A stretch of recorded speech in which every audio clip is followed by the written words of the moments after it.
so if you want to build up to a good headstand, you want to make sure you have a very active core and that you're able to engage and use the strength of your core muscles. And a great way to do that is just with a lot of the usual exercises such as plank. Like plank is a great move. It's called chaturanga in yoga parlance. And there are different variations that we're going to show you today.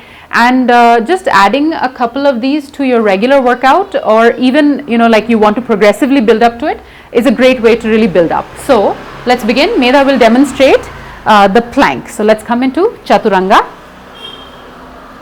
Yeah, so in chaturanga you have to make sure that your shoulders and hips are in one line. So what happens is usually people put their hips up like this, which puts too much pressure on the shoulders and the wrists, or like this, which is again terrible for your lower back. So in a plank you want to make sure you're pushing down firmly with your hands and your toes are also active. The knees are tight, the thighs are tight.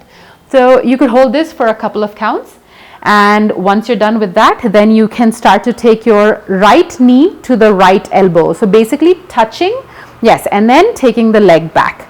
And then left knee to left elbow and really squeezing the core. So continue, yeah, really squeezing the core when you do that.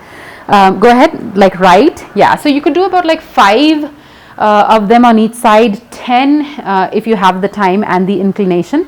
Many of you may not be able to touch the elbows you know, at one go. So let's demonstrate that. Like let's say you are unable to touch and you're here, that's fine. That's also valid because you're still using and engaging the core when you do even this movement. All right. Okay, let's come back and go into your child's pose. Yeah, and when you're in the child's pose, it's very important for you to really relax the core, really relax your arms, because you've used all of these and really engaged them when you were doing your practice. So now we'll show you one more thing which is again related to this movement. It is like an offshoot, or it's a derivative from this movement. So Medha, come into the downward dog.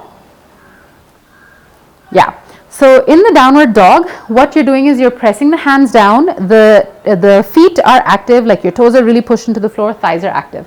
So now you want to start to slowly walk towards your hands as though you want to come into Uttanasana. So you're slowly going to start walking, and as you do that, you'll notice that your body weight starts to shift forward. Yeah, so your body has to get used to sort of trying to get the hip right on top of your shoulders. And then let's walk back into downward dog. So again, you're pressing the hands down, which is something that we did for the plank also. So you go all the way back, yeah, and you press back. And then once again you walk forward, and as you walk forward you make sure that your hands are taking that weight. So you walk forward in that way that you're putting the body weight. Yes, you get used to how it is for the shoulders to really push up and really use your body weight or lift up the body weight. So let's come back once again. And this also you could do a couple of times. You could do it 5 times, 10 times, as slow as Medha is demonstrating. You don't want to rush up to the hands and, you know, walk like rush back to downward dog. All right, knees on the floor and child's pose.